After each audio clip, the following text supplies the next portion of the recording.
everyone. I am so excited to share our projects today. A little bit about me, but just a little bit because we have a lot of ground to cover. I could call myself an artist, as you all are, but I think of myself more as a creator because I like creating things to give others. My love language is gifting. So I like creating memories, connections, moments, just like we're doing today. And it's perfect because everything that we'll be making today is going to be a gift for you, a gift for your home, or a gift for somebody else in their home. And they're all pretty cute and useful. So I will jump right in and tell you about some of the awesome items that you got. I was like flabbergasted when I saw everything that came in this kit. Um, but these POSCA pens are going to be our main feature today. We're going to use them in all 4 projects that we're doing. And a little bit about POSCA markers or POSCA pens, if you're not familiar with them, is that they're actually paint pens. So they're water-based acrylic pens. And they're super highly pigmented and totally opaque. And when they dry matte, which is really lovely.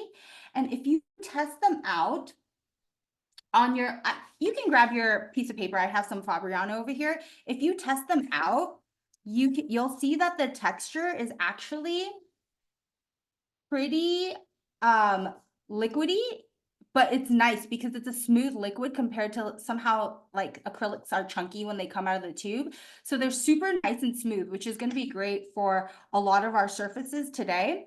And they're actually super easy to clean because they are water-based. So if you get a little bit messy or if you shake to activate your pen, don't worry. At the end of it, you just wipe it up with some water. And they are also, this is what I love about them most. They're fast drying because when you're working on a piece and you want to go back on top, you don't have to worry about your arm rubbing over some wet paint because they dry in a snap, like way faster than regular paint too. So I love it for that.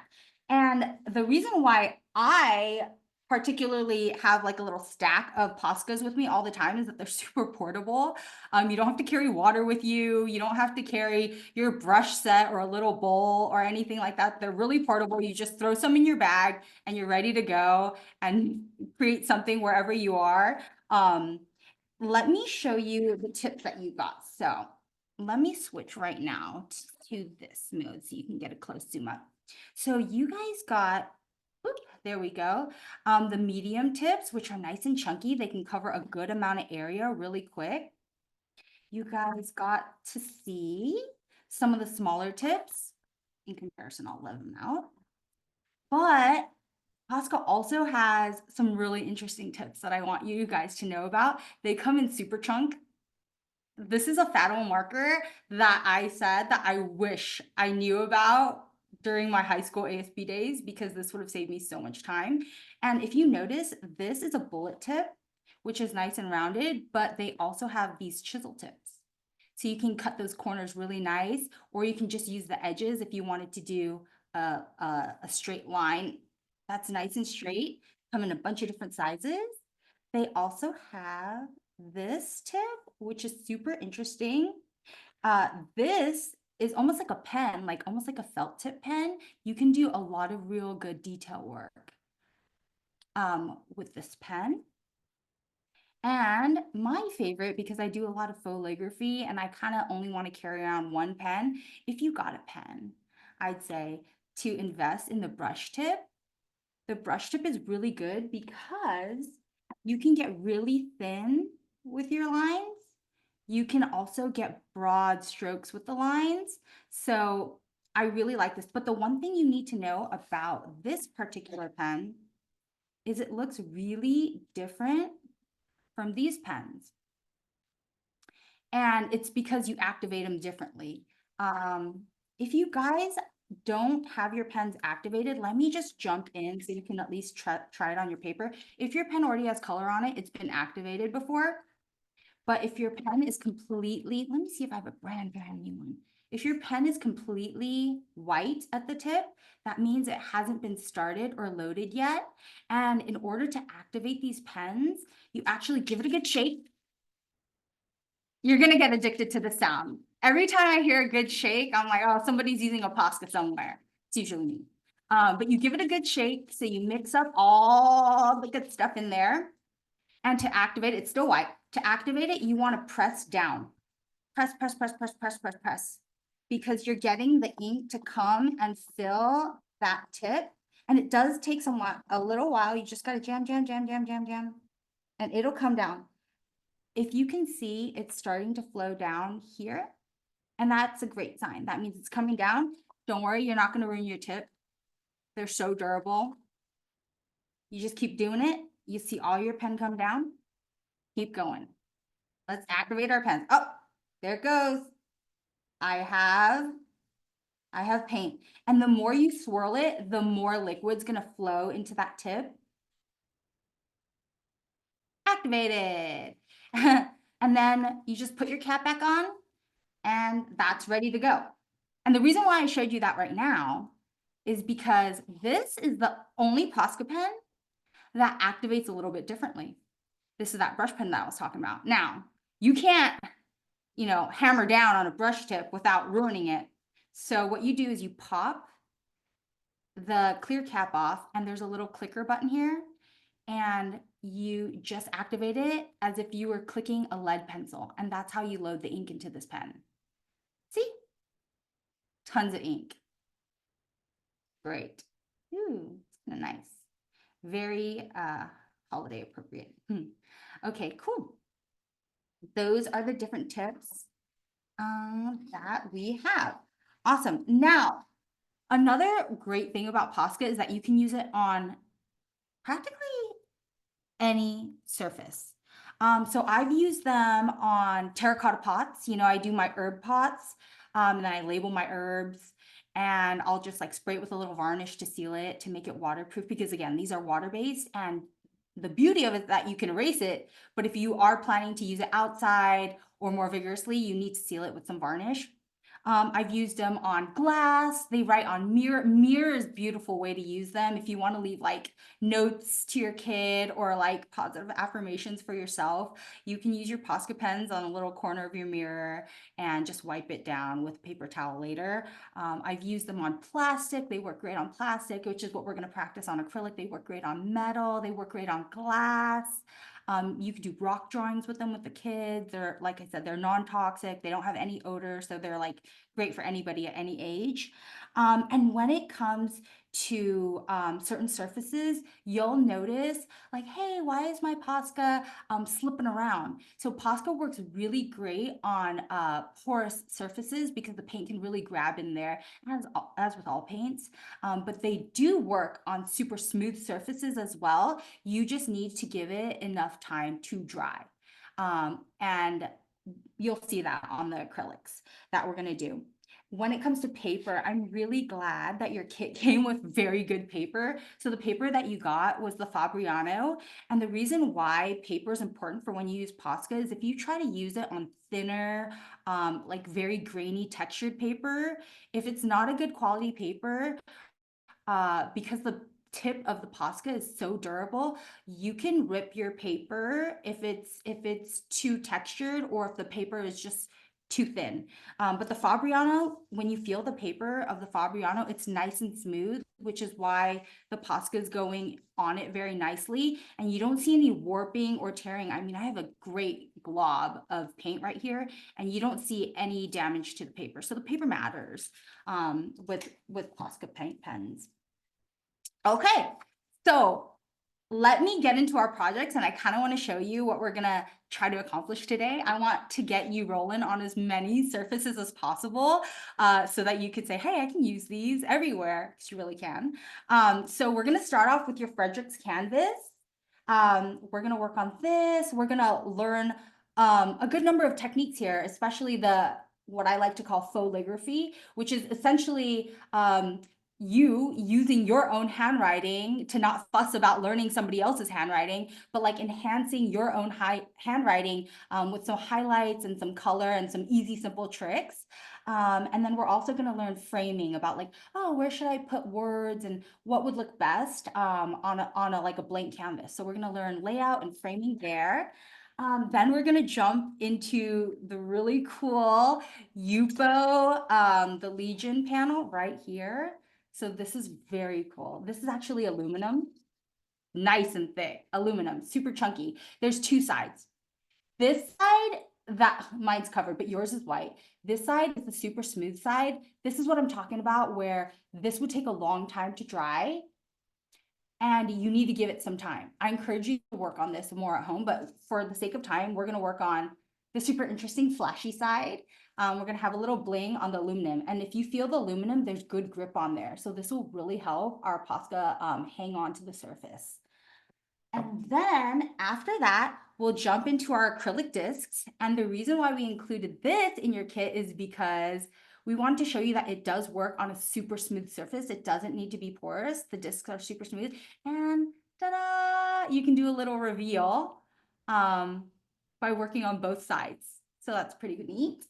And then lastly, this project, which is the wood panel, you'll get to see how Posca really absorbs into a super porous material because the wood will suck up that ink. It dries so fast. This is such a beauty. And I really like this idea because we're in the season, we're about to get cozy. It's candle season. This is a candle disc that I like to leave out when I use my candles and I set my candle on top. And then when there's no more candle, it still looks really cute. So we're going to try to do all that today. I will slow it down, but I also am super excited for you just to like get into it. So let's begin. Let's start first with the canvas. So pull out your Posca pens and pull out your Frederick's canvas, which is going to be right here. And I'm going to switch so that you can see my more major hand shot. So this is the canvas that we're going to work on. And this is kind of what we're emulating. So what we're going to go for here is essentially, I'm going to walk you through fall, a banner, and you can put any word that you want there. I want you to make this your own. Pick whatever color you want, whatever vibe you want to go for, that's you. Make it yours. And then we're going to learn blending skills, dry on wet skills, wet on wet skills with 2 pumpkins and some leaves. And then I am going to let you fill in the rest if you're fast now, and if you want to later with what fall means to you. So when I think of fall, I think of like apple picking and cinnamon spice donuts and all that, but that's what I think fall is. So I think I'll let you fill in what fall means to you and get creative, but I'll show you the techniques to get there. So jumping right in, if there are no questions. This is kind of the area where we're gonna put our pumpkins, and I kind of just loosely sketched it out in pencil so that you can kind of see where we are. And then I kind of want you to leave this space open, but we're gonna start with framing our image here. So let's start with, because I want to start at the top and let the top portion dry before we work on the bottom portion. We're gonna start actually with some faux calligraphy with the word fall. So in any color that you want, I want you to activate your pens if you haven't already. And even if your pens aren't even activated, it's a good idea to give it a shake before you start so you get the most true color. And when you shake, please try to get a good habit of shaking with your cap on, because otherwise you might, splash your work zone. So I shake with my cap on. And then Kristal, while you're going through some of the stuff about the markers, Nancy's also asking how long these markers last before potentially drying out. Do you have an idea? Oh, absolutely. So the thing that's surprising about these Posca pens compared to other pens that I use, I wouldn't even say other paint pens, is that even when you're not using them, like I can uncap this and my tip stays wet. And I haven't used this in quite a bit of time. Here in the face view. So they stay wet on my finger. And let me just smudge that off. I use these pens, and when they do dry out, let's say I haven't used them in, I don't know, like a month. I can do that same test and I'll have no residue on my finger. It'll feel just like dry felt, even though I see brown. And that doesn't mean that your pen is dead. You give it a shake, you activate it, you jam it on your paper, it'll flow. And that new paint will reinvigorate that tip, even if it's already loaded with paint. And all you have to do is just scratch it. Don't be tender with these pens. It's okay. You just go at it on your paper. That new paint will flow and reactivate that tip, even if the tip felt dry in the beginning. So you can leave these until basically you use up all your paint in your pen. Okay. Yes. All right. Yeah. He's gone. Yeah. And okay, so yes, the one thing about faux calligraphy is don't worry about making your handwriting look like anybody else's. It's okay because that is such a pain, and also your handwriting is beautiful. It's totally fine. One way to do it to jazz up your thing is to add a little swirl at the beginning and a swirl at the end. And that's what I just call like loop or bounce lettering. Bounce lettering also, if you see right here how things don't always line up, like my L's, this L drops a little lower than this L, this one falls a little short, the A is a little higher. That movement is what I want your letters to have. So if you want to try a test run on your paper, oh, that's okay. You can use purple. I see the comment, I don't have brown, but yeah, you can use purple, you can use pink, no problem. In any color that you want. So here I'm gonna try the little loop at the beginning for fall. And I'm gonna go a little lower for the F. I'm gonna keep it up high for the A. And then I'm just gonna try to like bounce my letters up and down and then swish at the end. And this is going to be your skeleton for bulking it up like this. So once you think that you have a good flow with your cursive, go ahead and do it on the canvas. So for me, I can do brown again. Let's see. So I'm going to say my F is here. I'm going to go into my A, loop my L and a little bit lower L, and just swizzle it off at the end.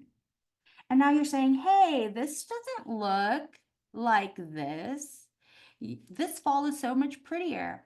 That's okay. This is your starting point.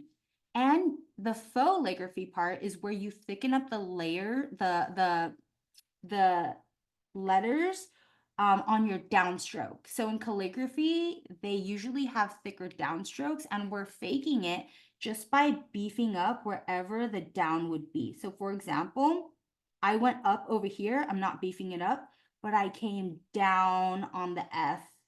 I came down on this little corner right here. I went up the A, but I also came down here.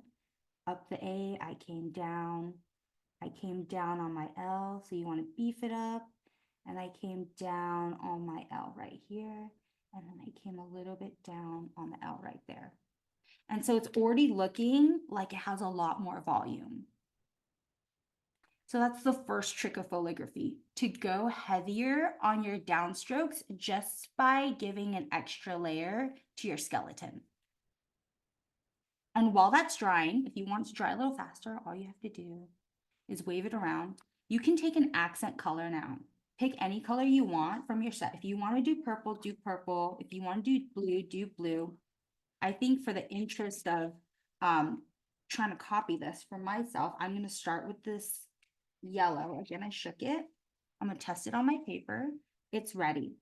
So again, we're going to add some highlight on the outer corners to give a more three-dimensional look to our letters. So what I like to do, the easiest trick to figure out, oh, where do I place this highlight, is usually you stick to one side. And by one side, I mean left or right. So for me, I'm just going to choose the left. And what that means is any part that hangs on the left, for example, this is on the left side, I'll put a little yellow there. This part is on my left side, a little yellow here. Left side here, left over here. I'm going to skip that part, but I'm going to hang to the left here. This is the left corner of that line, left, left, left, and you keep going, left side, left, left, left, left, left side here, and you go all the way. And then now you have something that's a little bit more three-dimensional. I can switch up the colors if you want me to. So here, I'll take what would pop on there? I'll take a blue. So I think my brown is dry now. It's looking matte, and that's how I know it's dry. I'm gonna load up my blue, and I wanna add some highlight here. So on that brown, I'm gonna add a little dot, and I'm also gonna follow wherever there's like a curve, wherever light would hit it. So I'm gonna put a dot and a little line here. I usually like to accent the curves with a dot and a little line. So, and it's really random. It's wherever you want it. But that just gives it a little more body. So highlights on the outer gives it 3-dimension. Highlights on the inner gives it also 3-dimension. If you have a black pen with you, it could be, I know that you guys have tons of black pens at home, but I want to show you here, if you take a dark color, all you have to do then is go thinner. This is a thinner point. And I really like how this looks when you kind of just trace the outline, again, hanging to the left between your first and second color. You can cover up any of that transition line. So Crystal, Victoria's asking, these pens layer like just like regular acrylic paints? Yes, they do. They're totally opaque. So if you make a mistake, let it dry. You can go over it with another color to mask. So if you notice right here, I'm getting a little bit of blending because my yellow isn't fully dry yet compared to how it went on so opaque right here. So you might notice if you notice blending, your paint isn't fully dry yet. So I think I'm gonna let this dry before I add my accents. But I wanted to show you that, yeah, adding a little black will really make your letters pop. It's kind of like an outline for it. Did that answer the question? Like Yes. overlaying color? Okay, perfect. Awesome. Let me see if it's dry enough to keep going. I think mine's just a little wet. I think everybody's might be a little wet still too. I think we can do it. I think we can do it. If you ever find that your pen tip, whatever you might be using, is scratching your first layer, try to get your tip just more wet so that it'll glide on a little bit smoother. And again, there's no science behind it, but the one trick is to just pick a side, left or right, and to roll with it. So Crystal, also, I don't remember if you did in the beginning, you have a cup of water, right, with you in Yeah. addition to the other supplies just to the side. Mm-hmm. And that's what you're using? I'm not using any water so far, Okay, but we're gonna get into that. And got it. no, that's a great question. So if you haven't already, for the pumpkins, I wanted to show you some new techniques that you can do. So we're using basically the pens right now, like pens or like markers. But when we get into the pumpkins, which is gonna be super soon, it's really nice to have a little dish of water, a little paper towel, and some brushes, any size of choice. I like to use the smaller ones because the panel is a little bit smaller. So if you can grab some thin brushes, that would be great. You don't need them to create the look, but it's helpful, and you could practice using brushes with these POSCA paint pens because they're pens, they're markers, but they're also paints. So I really love that.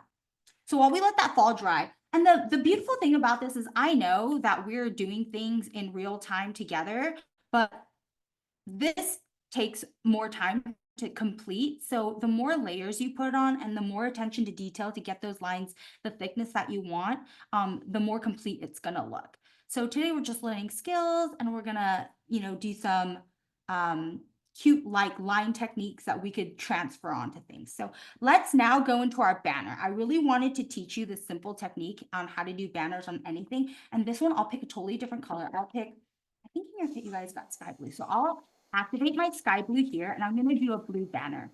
So Kristal, the could you banner, also yeah, review the colors you used in the word fall there, just real quick, so people know what colors you used? oh, absolutely. So for the F, I use this brown. It's just brown. So it's the POSCA straight brown.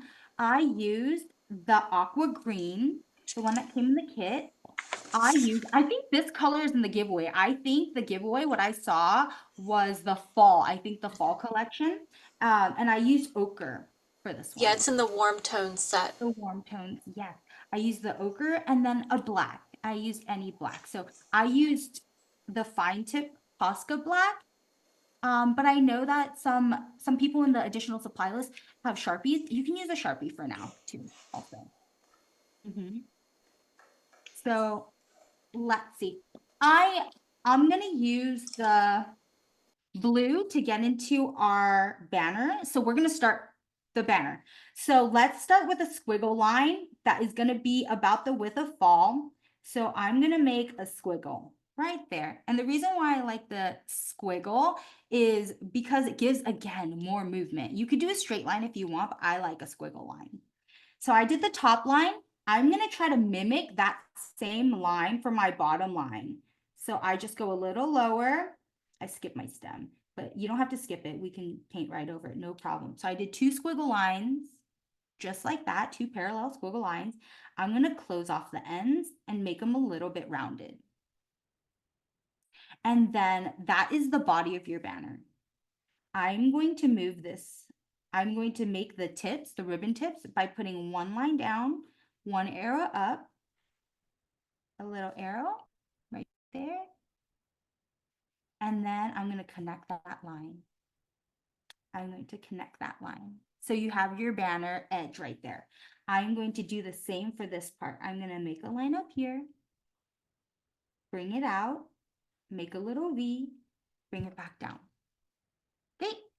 So because these pen tips are so nice and chunky, fill it in. Just go ahead and fill it in. And it's okay if you lose your edge right here because at least we know where it's supposed to be. And also, while you're filling it in, if you like some of this white showing through your blue, you can leave it showing. You can make it all one color, or you can leave some of those movement white highlights if you so desire. Kristal, Lasara is asking if you have any tips for varying line weights with the bullet points. She's having a hard time making thinner lines. Making thinner lines? Sure. So you know how we chunked up some of the lettering? A lot of our stuff will go bigger and we'll chunk it up. And if you want to go thinner, then you can come back with, well, this is wet now, thinner, and you could do like 1 line over it. If you wanted vary weight lines with 1 color, for example, you can try to use the very tip of it. So here's my thicker line. If you can use your very lightest stroke and you can get some difference just with your pressure. Again, heavy stroke, thicker line, lighter stroke, finer line. So you can try that. If you want to go even thinner, bring out a little dish or paper, but something that's non-absorbent will be better. You can load up your dish, make it paint. So this is what we're going to kind of learn for the pumpkin too. You can load up your dish with a little bit of ink. You can take a thin brush and you can go in and make a thin line. Let me wet it a little bit. And you can make an even thinner line. So that's another way that you can use 1 pen and get a bunch of different weights. Does that kind of help? That's the technique I like to use too, because I also don't like to go bananas and buy 100 of the same color. Yeah, that sounds good. Thank you. Perfect. Awesome.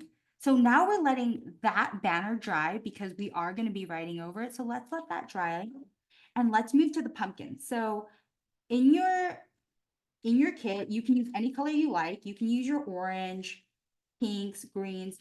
Again, pumpkin to be any color, but this is kind of the area you want to stay because we're going to try to do 2 pumpkins.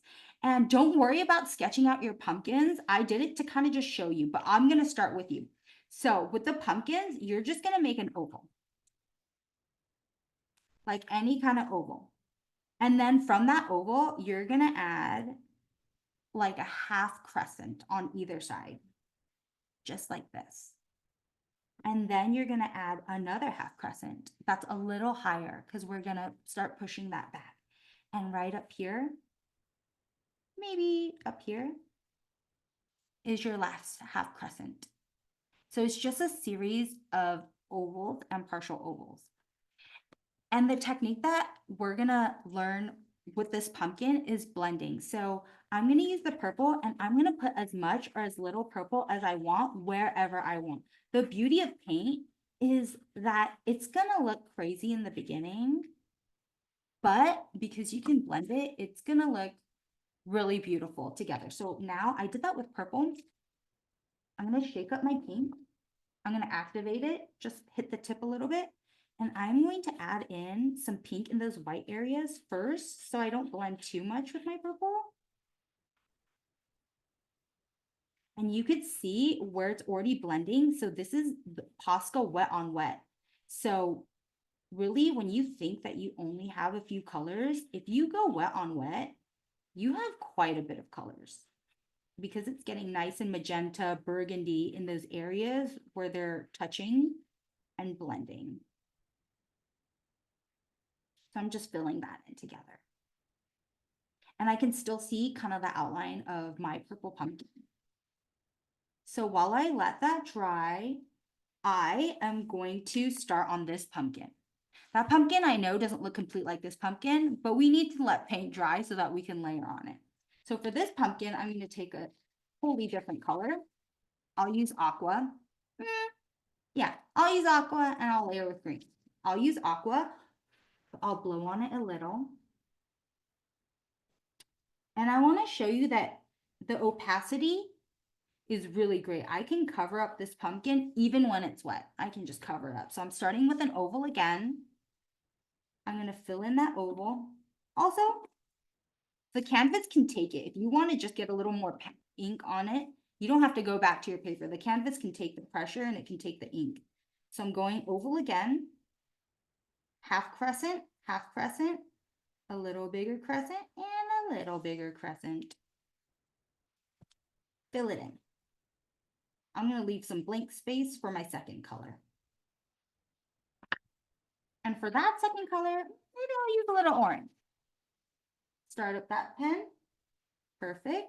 I'm going to throw in some orange up here. I like to usually throw it at the top and the bottoms instead of just in the middle.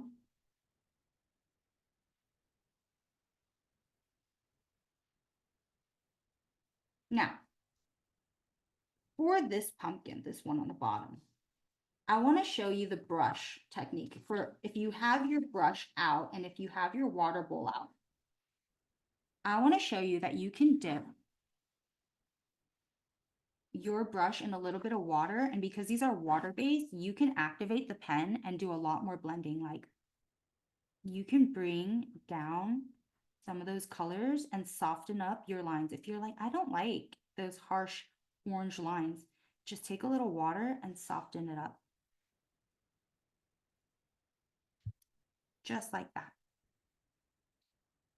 And I think I can add a little bit more here. Get my pen started again. I can add a little more color here. There we go. I got a big spurt of orange because I just hammered it on my canvas. Now this is wet on dry. My purple pink pumpkin is dry now and I'm adding wet to it. And you can see that my lines are a little bit more defined. Crystal, Patricia is saying now her orange tip is now aqua green. Yeah. Okay, let me show you how to clean it. Mine did too, right up there. I take a little bit of paper. You can do this on your Fabriano too if you don't have a piece of paper towel. All you have to do is wipe it. These tips are so durable. Let me show you on your paper. Hit it a couple times, get that good orange flowing, swirl your tip around in the good orange. Keep going until it's back to orange. Perfect. Ta-da! It's not ruined. It's okay. We're meant to blend. It's totally fine. So back to this pumpkin. Now that the first layer is totally dry, with the wet on dry, you get those straight lines all over again. So you can go softer with wet on wet. You can get totally blendable, or you can get very straight lines with wet on dry. Okay. Now again, you can keep adding layers. Your pumpkin will just get richer and richer and more detailed, but I want to go ahead and add a stem now. I'll take a green. With the stem, I like them a little crooked funky. So I just make a swoop line. And I usually make my line come to one of the corners, one of the edges where the ovals meet. Kind of, you see where your ovals kind of bump? Where they curve around, and then I just connect those lines because that's naturally where the stem would grow into. And I bring it up and I make any kind of crinkle stem that I want. Fill it in. Fill it in. Yep. That's your stem. And if you're like, hey, my stem's looking a little too bright, throw in another color with it. It's okay. You won't ruin your tips. Throw in another color. You want to add a little more color. You're like, oh, I want to make it a little darker. Just throw in a little red. Now you have some maroon in there. Throw it anywhere on the edges. And it's okay if it looks a little harsh like that, because you can go in and you can use your tip to blend it out, or you can go in with your nice paintbrush, use that water technique, and you could help make it like a beigey brown, just like that.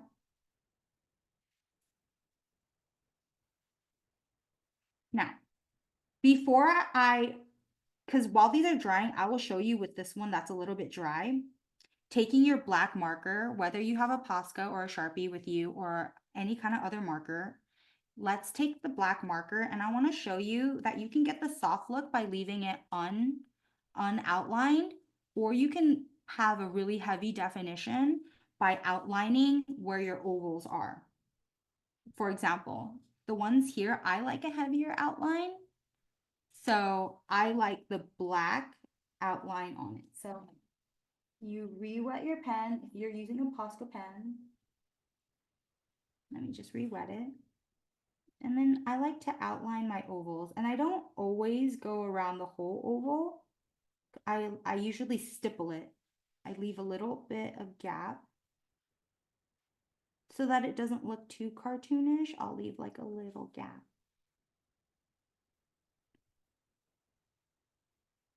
And you can add a little dimension by adding those highlights again, the dots and the lines, the dots and the lines. Kristal, which pen and tip is your black that you're using? Currently, Yeah. this one is the black, and it's the 0.7 millimeter. Okay, thank you. It's the 0.7 millimeter. And the way that I actually got into so many tips of the pens is because Posca sells pen sets, especially for the black and the whites, that have all the tips in them. And so if you can, I don't know, put it on your baby registry or wedding registry or wish list, it's really great, because then you don't have to worry about it. You have your panoply of super chunky all the way to super fine, brush tip, chisel tip in the basics, black and white, which are really great, because for what I do a lot of black outlining and white highlighting with my art. So I think of them as my art essentials. But so, yeah, so there's a little bit of variation you can see there. See, one is a little bit more defined and the other one's a little bit more abstract watercolor in that sense.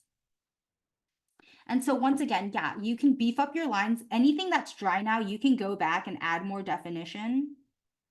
You can do this with your thin orange or your thin red as well. It does not have to be black. It could just be any contrasting color, but the thicker you make it, the more it pops. And so that just takes time.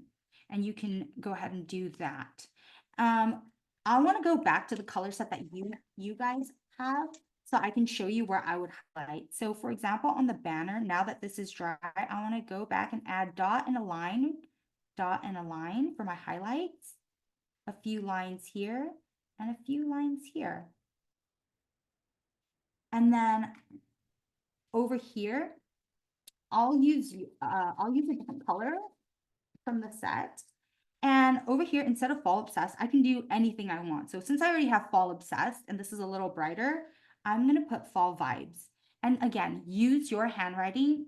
Do not waste time trying to be like anyone else. So you could put fall lover, fall heart, fall vibes. I'll go with fall vibes. So here, my regular handwriting. There's not too much special about my regular handwriting, but I'll show you calligraphy or typography on how to jazz it up. So this is my regular schmegular handwriting, fall vibes. And all I'm gonna do is the same thing I did for fall obsessed is I'm just gonna add lines at the end of each of my letters. And now my handwriting looks a little bit more special. Fall vibes. The technique again, if you want to go through with your black and you want it more defined, go ahead. You can do your outline all over again now that the paint is dry.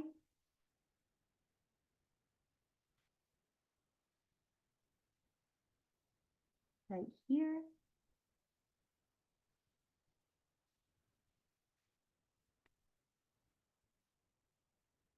And now you have it. Also, I didn't do it on the obsessed, but if you want to use the hang to the left or hang to the right technique on this letter, it's not just for cursive. You can hang to the right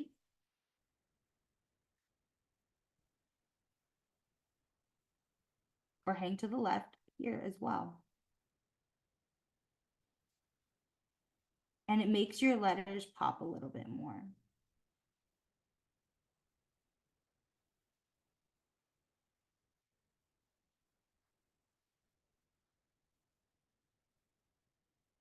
There you go. Alrighty, so yes, let's move on while these dry also, and while you add more definition. This is kind of like a good starting point of learning what you can do with the POSCA pens in terms of blending them, cleaning them. Great question about the cleaning, by the way. Very important. Keep your tips clean. And then also how we were able to use water and paintbrushes with them. Also, great question about how to vary up the lines. Loved that. I'm going to set these aside. And now we are going to pull out our aluminum panels and we're going to work on some typography here. So let's open that up. I have my panel right here. One quick tip about smooth surfaces is these are brand new, so the paint will stick onto it very well. If you are working on a smooth surface in your house and you ever find that your paint's not sticking, what you can do is you can take a little bit of alcohol and just clean down the surface, because your surface might have accumulated some kind of oil at some point, and that oil will make it more slippery and harder for the paint to grab onto. But because these are new, you won't have a problem, but that's just a handy tip for the future. Okay, so now here we go. Boothang or boothing, however you want to spell it. But this is another typography tip that I really like. I like using my regular handwriting to start the skeleton, just like we did with the skeleton for fall. I'm going to write boo really big and leave some spacing. And then we're going to beef it up and go big with my boo. That's my skeleton. I'm not worried about how it looks right now. I'm going to use bubble lettering by rounding everything out. I'm going to make a little B here and O so I can know where I want to go. I'm just going to fill it in. And the reason why I like starting with a skinny skeleton is because you can always build out, but it's very hard to take away. So I start thin and I build fatter.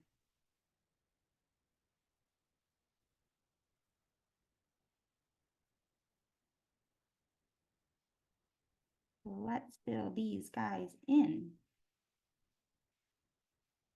And this is a great example of how this panel is really gripping onto this paint. Sure, it's more slick. And the benefit of that is you have a little bit more time for blending should you want to. But I'm going for just a single color here. In the middle of your project, because we're using a lot of paint for these letters, if you find yourself like running out of ink, just give a few pumps. Just go poop, poop, and the paint will come out and you're back in business.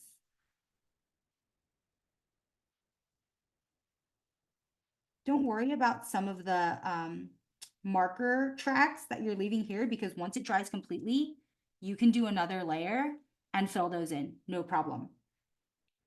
So now I'm just gonna, we're looking at my outside. I'm like, geez, I think I want these letters a little bit more chubby for the full bubble effect.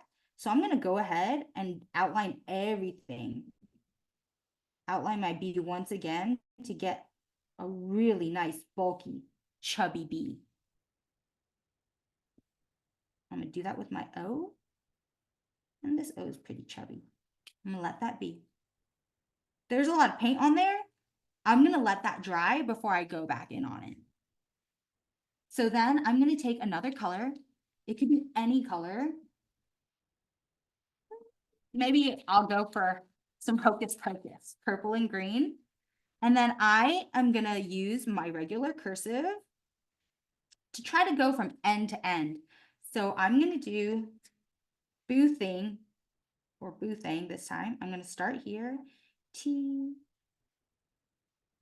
H, A, N, G. And then you don't even really have to worry about spacing because you can just drag it out that way.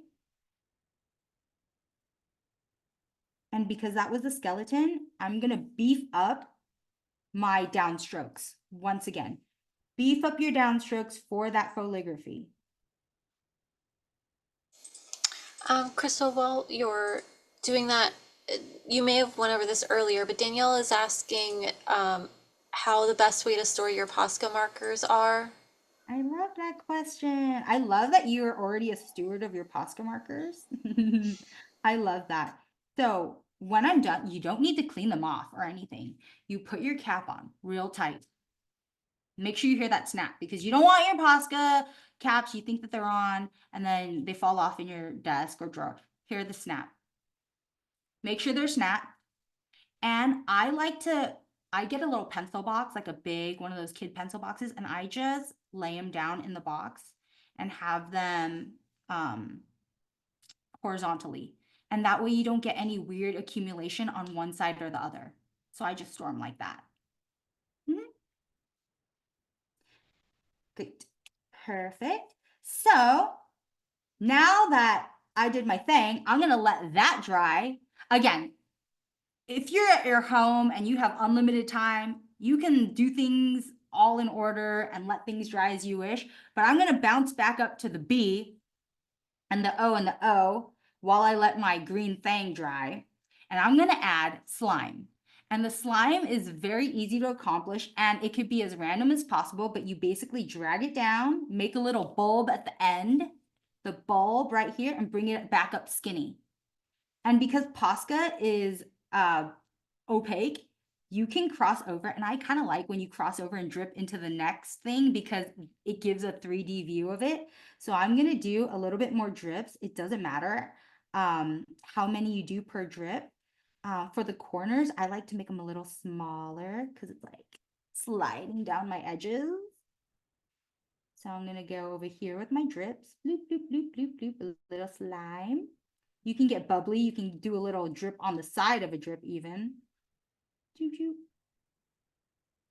There we go. Now we have some body and we have some movement. Great. Drips accomplished. And it's still looking, you know, not like the top, but we're gonna fix that. So whatever you use to beef up your thing, use a thinner pen, which all the pens should be thinner since we kind of went over it and made it thicker. But use a smaller tip pen.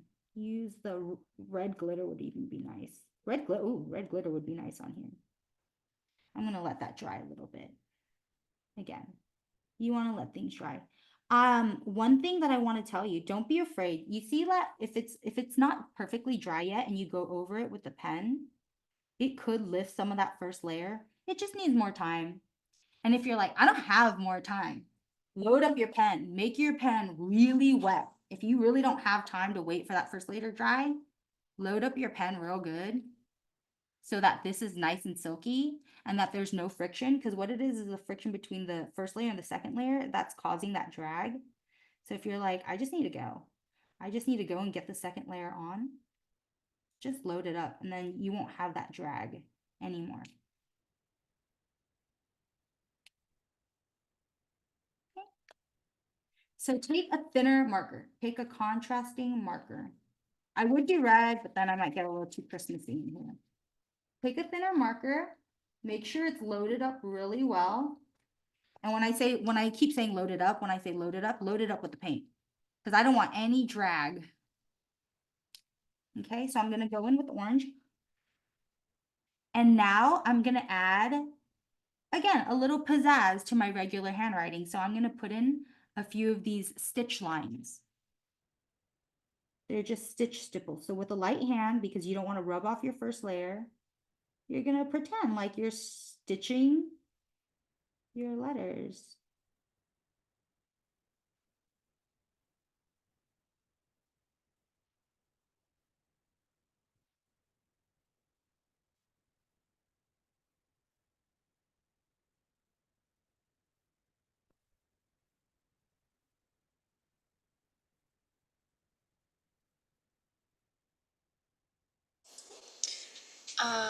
Crystal, Patricia said she smeared her G. What should she do? You smear that G like as in two colors smeared together, or the G She just like got, smudged it. oh, because it was wet and like your hand went over it type thing? That's what I think. And Patricia, you can unmute if you need to clarify, but I think that's yes. Yeah, that's Oh, correct. okay. Okay, no problem.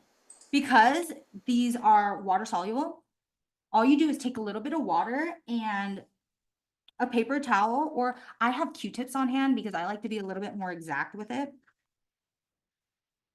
But let me see. The YUPO has a little bit of texture, so you might need to do, I mean the Legion aluminum side, the YUPO's other side, the YUPO paper. Let's say I have that there. You take a little bit of water. Sorry, let me show you my bowl. You take a little water, I have Q-tip too. And all you have to do is pick that baby up. Oh, thank goodness I have my roll of paper towel. I'm a messy girl.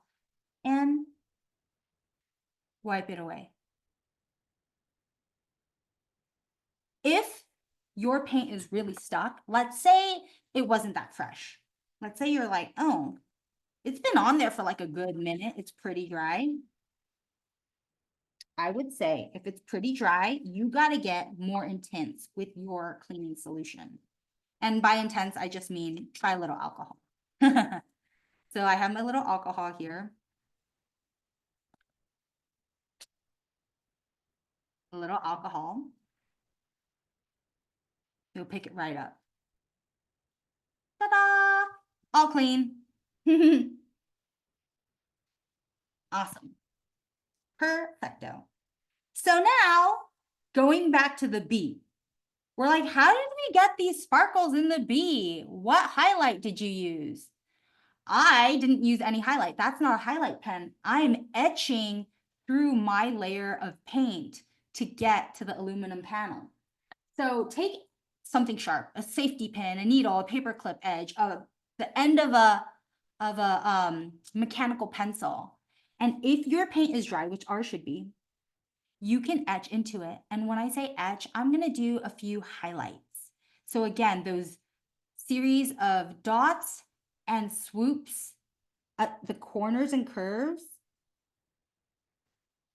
Here, I'll move this up so you can see it. Corners and curves. I'm scratching through my purple to give me that highlight.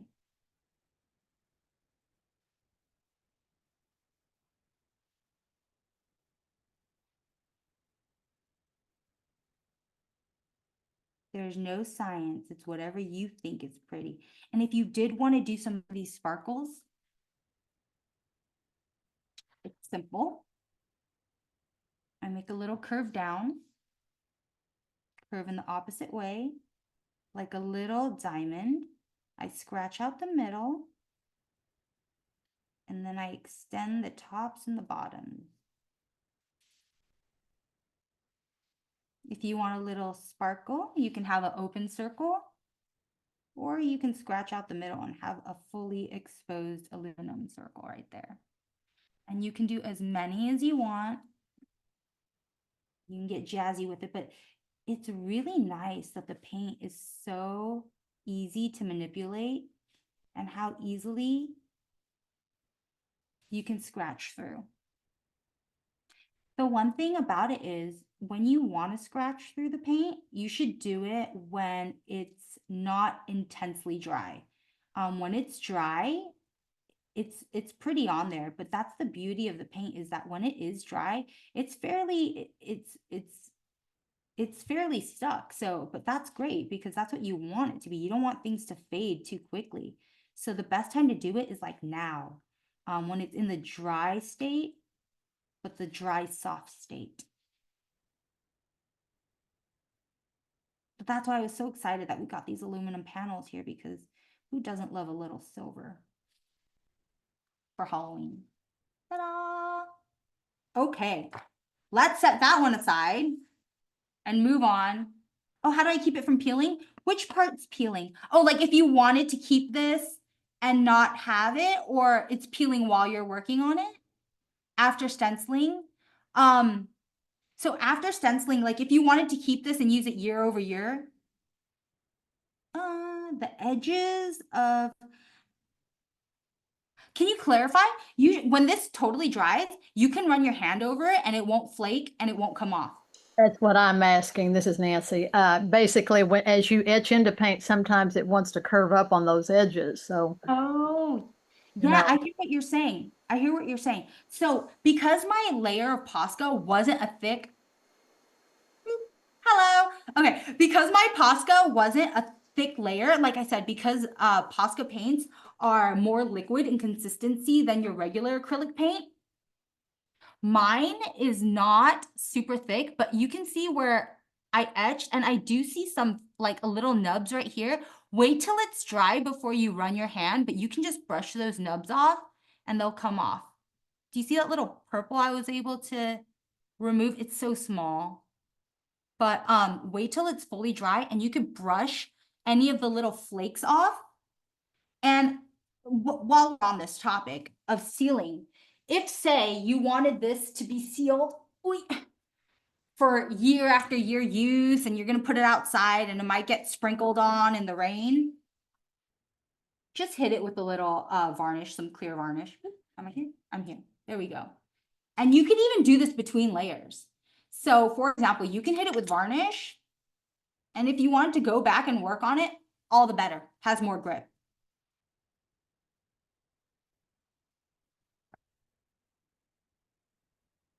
Did that kind of answer the question, or am I missing the reference? Yeah? Okay, great. Awesome. Awesome. Perfect. I'm going to set these aside, and I am going to bring out our third surface. So everybody take out your acrylic discs. And I want to show you something about these discs. These are the same discs. If your disc looks milky, It's because it still has the protective plastic over it. And the protective plastic is on both sides. So I want to make sure you peel that plastic off and see a clear disc like this so that your artwork doesn't come off when the plastic peels off. If you're having a hard time doing it, you just take something sharp if your fingernails are like cut really short, or you can take something sharp like a tweezer and you could just get an edge and scratch the edge a little bit to get that plastic off, and you'll quickly see, oh, it's plastic. I was trying to use a fine tip and what happened?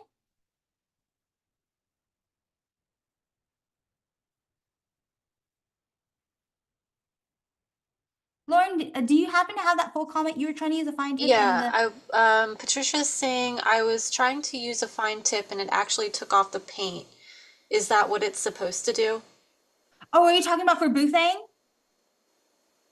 Patricia, you can unmute if you want to also. Yes, she says yes.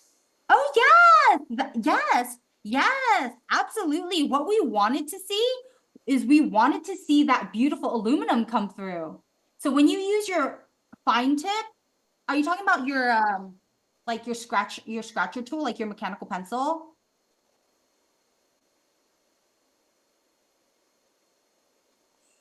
Because the mechanical pencil or your needle or your safety pin was supposed to remove that purple. That was totally intended. You okay? Okay, good. Awesome. Love it, love it, love it, love it, love it. So if everybody removed both sides of it, if you remove the first side and it's looking a little clearer but still a little milky, you got the other side still on. And that's critical. Critical that we get to clear state. We want this one. Okay. All right. So for this one, we're gonna do a little reverse-a-roni, which I like because we can do one design to all designs. So we're gonna basically do the same shape in different ways. So for this one, I don't need my water. I'm gonna put that away before I make a mess of things. Now, you can go in with your Sharpie or black pen, but because we have these pens, I am going to outline with a darker color. So I'm gonna start, the tricky thing about transparency is you have to kind of think in reverse. So I'm starting with my outline. So I'm not gonna go full oval with mine because I am gonna do my pumpkin outline, tops and bottoms. I'm gonna do kind of like two, inverse crescents of each other. And then I'm gonna build my first full line out there, my full first bump layer. And then I'm gonna do that for the other side. And then for this one, I'm gonna put a little baby out there and a baby right here. I need this to be so dry before I add my next layer. So don't go too crazy with the pens here. You can add a little bit more zhuzh if you want, because again, this is what's going to be showing first. Here's my face. This is what's going to be showing first. So if you want to know what it's going to look like, make sure you look at the reverse side and say, oh, that's what I want it to look like. So I'm going to choose a different color and I'm going to do my stem.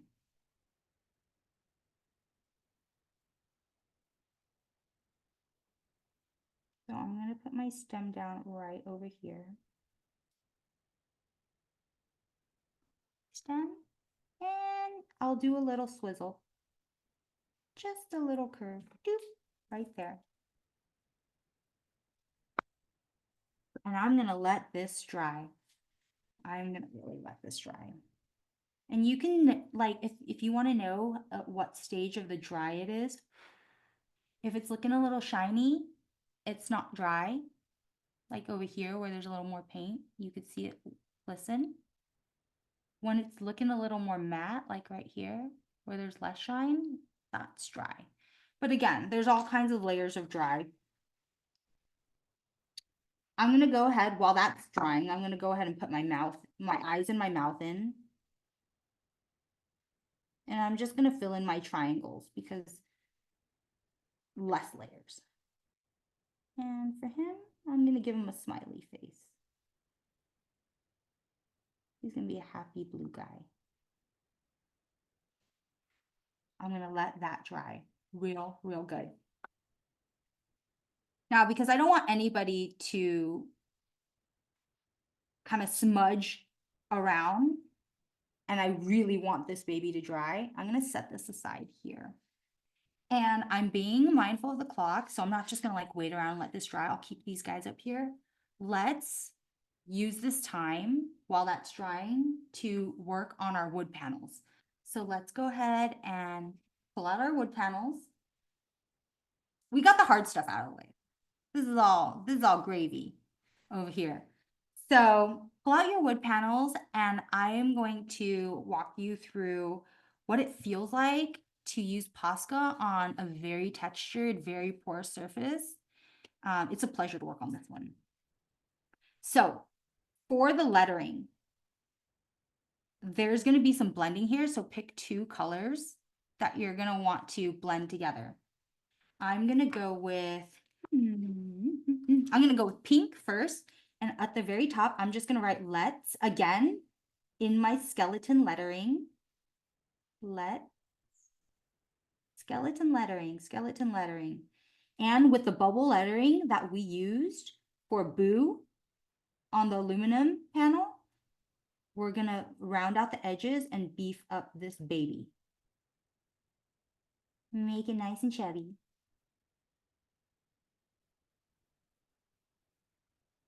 Nice and chubby. And if you notice one thing on this is how quickly the paint dries. Like, my paint's pretty dry already. My acrylic needs a little more time. I see the shine. The wood ate up this paint. It loves it. So mine's pretty much dry. If you find that you are like, oh, I want it a little thicker, like I can still see the rings through my pink, I'm like, let me add a little more pink. Go ahead. The texture of the wood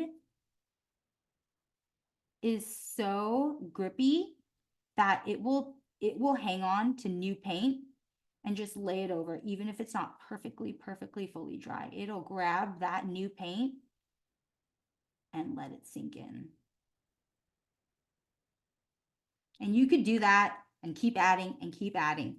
But I want to move to my blending stage. So I'm going to take my aqua, shake up my aqua, activate it, load it up. And I want to do an ombre kind of effect where I start at the bottom and kind of in my mind keep where I want it to end. So I kind of want it to end in the middle. So I'm basically going to take my secondary color and fill out the bottom half. You can go all the way and fill out till your pink is gone, or you can leave a little edging. Like I left a little red outside of the taupe over on this one, but you can fill it all the way out, or you can leave that edge. It's totally up to you. It's personal preference. And you might find yourself loading up or needing to load up your pen a little bit more frequently when you're working on a porous textured surface because you are just going through more paint.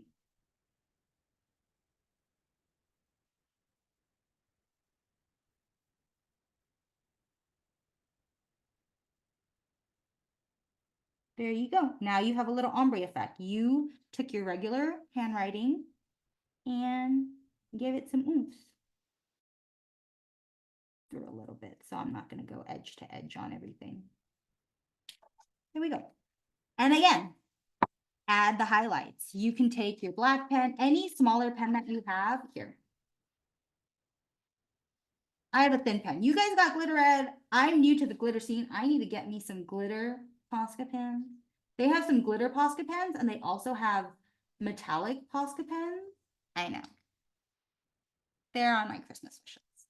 But I'm going to take my thinner pen. And again, with the series of dots and swoops, we're going to add some highlight to give this some three-dimensionality. Especially on the curves. I want to hit those curves, make them look nice and round. Perfect. And I know we had the question before about, oh, you know, my pen tip changed colors as it blended. when you're working on this, let each layer dry and you won't have that problem anymore. The only reason why we're getting a little bit more blending is because we're kind of dipping into that wet on wet blending mode just because we're not letting each layer fully dry. But when you let each layer dry, you won't have your pen tip get so muddied up with all the other colors. Okay, now let's do the get. Choose a thicker pen for sure for the get, because we're going to take our thinner pen to do the middle part. So again, a little flourish at the beginning, first letter, get, and a flourish at the end. Down swoops, get a little more chunk. Down swoops, get a little more chunk. Right there. Let it dry, but only briefly. Pick whatever you want for your thinner one. Let's let that dry. While we let that dry, well, it's pretty dry. Man, I love working on wood with POSCAs. They dry fast. I'm going to take my thin pen. I'm going to wash off some of the other coloring that I had on it. So don't worry. You see how it started out a little muddy there? And all I had to do to clean it is just rub it. Now it's the red that I want. Again, I don't want friction on this because I don't want to mess with the blue that might still be a little tacky. I'm going to load up my pen tip. I want a silky glide. So I'm going to load up my pen tip. And I'm going to do a light line. Me loading it up. I'm going to do a light line and I'm going to try to stay in the middle of my letter. If you need to pick up your pen and, you know, not flow in one line, that's fine.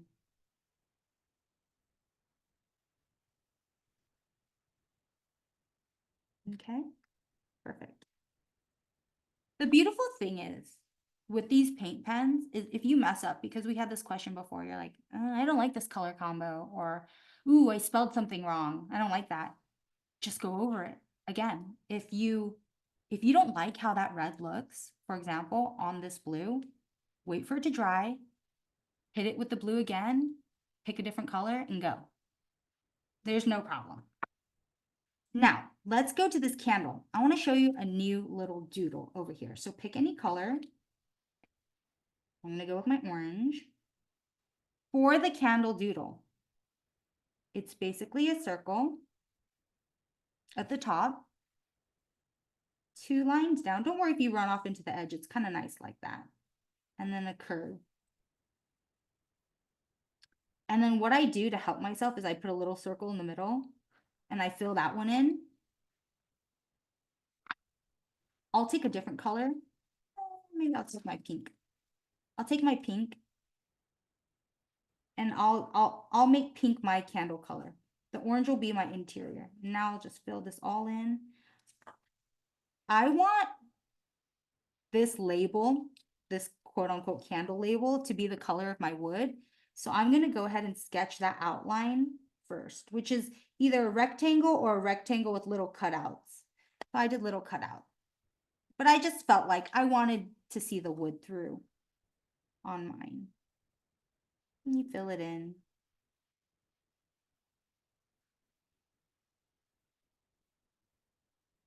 Oh, these wooden discs. Oh, and the acrylic discs. They came off Amazon. They're super affordable, and I really love that you're already like excited to get more wood discs because it's so fun. It's so fun for the holidays. And I think that you get a ton of them. You get a ton in a package. So there you go. That's your basic candle. I think wood discs, honestly, I've seen them at Hobby Lobby. I've seen them. The question was, where can you get them other than Amazon? I see them at Hobby Lobby. I see them at Walmart, Target. Wood slice. Also, if you're handy, you just go outside, find a fallen tree branch if it's big enough, and you just have someone help you with that. So this candle, again, you can keep it loose and watercolory, or you can get your pen, your black pen, your favorite go-to pen, and you could really make it outline. Like if you want to do the kind of doodle cartoony style where you really emphasize the lines, and you just go back onto your original circle, your original side edges, and you just outline everything. And you can take more time and, you know, beef up the lines as you see fit. You can come in here and add a rim to that inner layer. If you wanted to, you can give yourself some shine, and you don't have to do this with black. You can do this with any color. You can do it with turquoise, you can do it with orange, you can do it with red. And for my flames, since I just have my black out, I'll hit it with the black. I'll let that dry a little bit before I give it some flame. Sanderson sisters, I'll go with some green flames. Okay, I'm gonna load up my green pen. You, again, any color, and just add your flames. Okay. Perfect. So for the lit, block style letters, we can go quickly with this one because I want to hop back to the acrylic panel. For the lit, I'm just gonna go block style letters.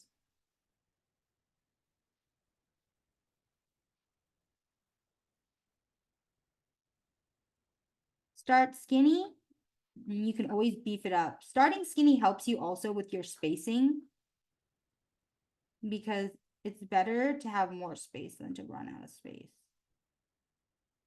Block style letters.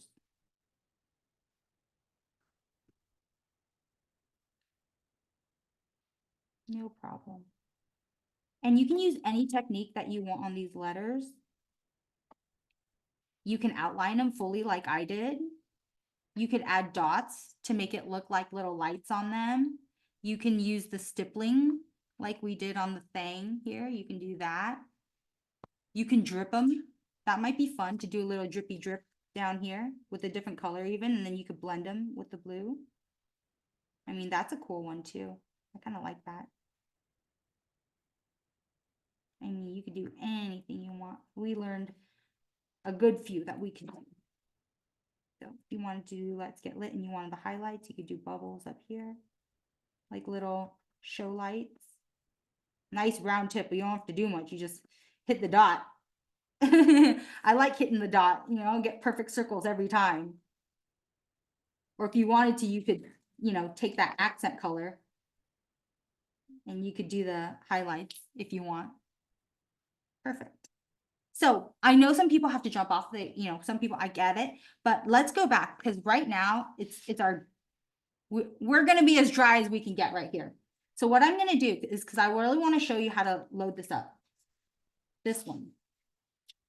Load up your second color real good. You don't want friction. You don't want this pink marker or whatever secondary color. You don't want that marker to wipe off your first layer, because again, this is our least porous surface. This is our smoothest of smooth surfaces. Try to go only where there's white. Don't rub off that blue. Try to go in where it's just clear. Try to stay there. Because again, we're not fully dry. You don't have to be so careful when it's dry. Go ahead and fill in those clear spaces. If you go over the blue, don't worry about it because that is going to be covered by our reverse image. Do you see? Hold this up because we're getting a little shine. On the reverse, you can check, oh, I see a little shine through. Don't know if I love it. If you like seeing some shine through, leave it that way because you'll get the color from the third thing. But if you want to go and color it in more, that's how you check. Oh, did I get close enough to the blue?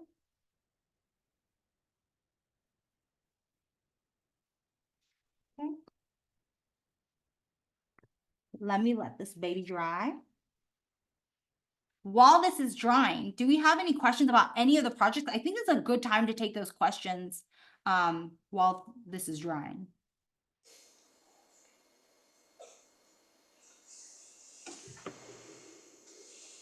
No questions. No questions?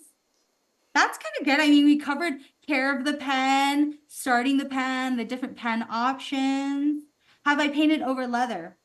I have not painted with Posca over leather, but I'm excited to. I I know that the Posca will work over flexible surfaces because are you thinking about like a leather bag or a shoe? I know that Posca will work on it because I've used Posca to decorate flexible canvas bags, canvas totes, and um the canvas totes, I know you also asked the question about flaking or peeling. I seal those. So if you do Posca with leather, you're gonna want to seal it. Posca on fabrics, you're gonna want to seal it too because again, they're water-based. And if they get wet or if you want to wash them or wipe them down, then you'll wipe the paint away if you wipe them. So you're gonna want to seal those with either like a leather appropriate sealer or a fabric clear sealer. But yeah. What's the next question? I see a few, but I only see. Yeah, so Sarah is saying, let's say I wanted to do a Thanksgiving theme. What words or designs would you use on the same materials and what colors? Oh, okay, yeah. So if you wanted to do a Thanksgiving theme, I think of like cozy, I think of warm, I think of, apple spice, pumpkin spice, vanilla. I really liked I really like play on words. So that's why I like things that rhyme like stress, blessed, and like fall obsessed. I really like fall feels. I like the repetitive F's. Um, you know, things are really nice, like pumpkin spice and everything nice, those kind of rhythms with it. Also, what I do, this all doesn't come from my brain. You just hit cute Google, like Google up like cute fall phrases. There are signs galore. I mean, we've all been to Home Goods. You can even walk Home Goods, see a cute phrase, take it and make it your own, you know? But in terms of colors, I got that warm tone packet. Like I said, I can't buy everything all at once, but because there were some gifts that I wanted to make for people in advance for Christmas, I needed those colors. But that warm tone packet, can I just show you on screen while this is drying? Let me show you all the stuff that's in the warm. The warm is beautiful. These are some of the things that come in that warm. If you want to do some fall thing, like this is so gobble gobble right here. Like, no, this is your jam. It's your color scheme. These, I at first, like for example, if I was at the paint store, I don't think that I would invest in like a beige or cream because I would say, oh, I can make that by muddying up my whites. No, these have been my solid go-to when I don't want to use that like super bright white. I have loved this. And this color, for example, this one is called ivory. Love ivory. This one is beige. And if you want to see what that looks like on, I did my first sample. I wanted to see that YUPO paper side. It's basically the reverse of my original boo thing. This screams fall cozy to me, and I did this with the beige up here, the ivory in the middle. I did ochre. That red that's in that kit is dark red. And then I think there's like a brown in there. Yeah, there's like brown. So that's perfect for fall. That warm collection, love. Otherwise, like let's say you only have your brights. I love these brights. I'm a bright person, hence my room. So I love these brights and I use them year round. If you have these brights and you want to make some warm colors, you can make browns by mixing colors. Like if you basically mix all of these, you can get brown and you can play around. And you're like, how do I mix the colors? Get yourself a dish, like a ceramic dish, load up the paint on there, mix it with your paintbrush. You can use these just like a paint palette. Make color to your heart's desire. Okay, I want to take this slight pause, if we can, for a little show and tell. If anyone wants to share what they did, we love to see the work. Maybe pick your favorite piece you worked on with Kristal today. Turn on your cameras. You can change your view setting to gallery so you can see everyone else.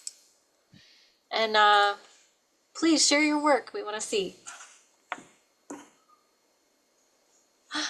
Oh, I'm seeing some fall, y'all.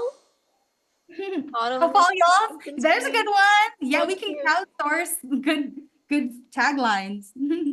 Michelle, it's great. Let's get lit from Sharon. Oh, they're so cute. I love the boo thing.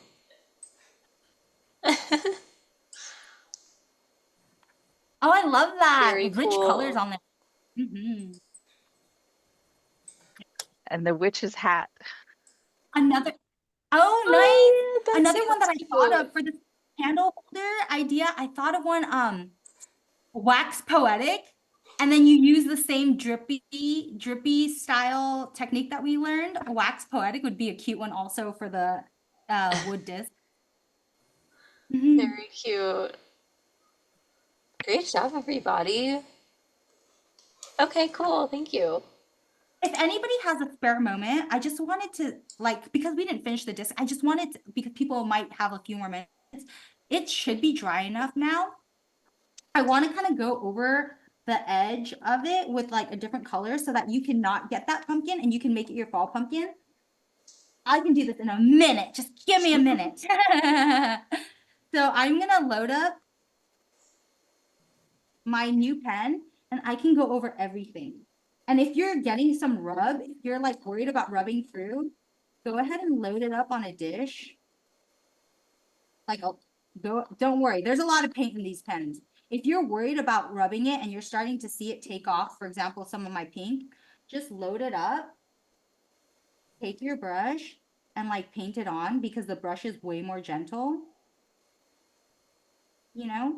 So I just wanted to show people that you can do it and have it not rub off, but you basically do that until you have your reverse side. But if you follow the exact outline of your pumpkin, you'll get two versions of the same pumpkin, just with a different thing. So we'll have this guy on this side, and then I would have just colored him green and gave him warts on this side, and then had that. So sorry we didn't get to it. I will share this, Crystal. Sarah is saying you're such an engaging teacher and have so much passion in teaching and sharing. Have you enjoy? You have Aw. such practical tips in how to use and take care of the art material. Thank you so much for your time. Also, I love that I can see the textures of the ink and marker track under the lighting of your camera. It makes it so real for us and as we are learning and see things up close. Great camera and lighting angles. Oh, thank you. Thank you. I'm not a techie, so I'm glad that everybody appreciated the struggle. Thank you. Turned out great. Yeah, so it looks like there aren't any other additional questions. So thank you all so much for joining us today. Thank you, Crystal. You were really great. I'm excited about playing around with the Posca markers after seeing what you can do with them on so many different surfaces. And I'm personally obsessed with the Legion aluminum panels, but that's, a personal problem for me. Okay, thank you so much, everyone. Have a great day. Happy Halloween if you celebrate. Hope to see Happy you on the next one. Halloween. Bye, everyone. Bye.